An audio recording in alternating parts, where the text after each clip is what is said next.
திருப்பதி மலையில் சூழ்ந்த கருப்பு படை பக்தர்களை பரபரப்புக்குள்ளாக்கிய தருணம்.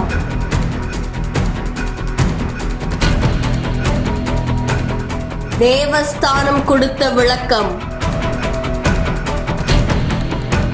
திருப்பதி மலையில தீவிரவாத தாக்குதலை தடுக்கிறதுக்காக ஒத்திகை நடந்திருக்கு.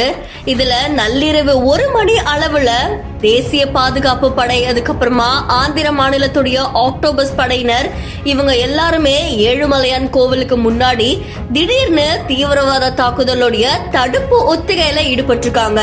இதுக்காக தேசிய பாதுகாப்பு படையை சேர்ந்த 140 வீரர்களும் ஆந்திர மாநில ஆக்டோபஸ் படையை சேர்ந்த 40 வீரர்களும் இந்த அதிநவீன ஆயுதங்களோட ஏழுமலையான் கோவில் முன்னாடி வந்து நின்று இருக்காங்க.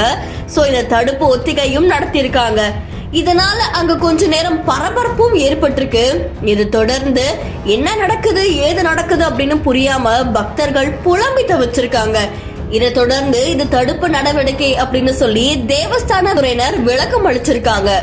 முகமூடி அணிஞ்சு கருப்பு உடையில ஆயுதங்களோட இந்த பாதுகாப்பு படையினர் ஏழுமலையான் கோவில சுற்றி வந்தது பலரையுமே பரபரப்புக்குள்ளாகி இருக்கு.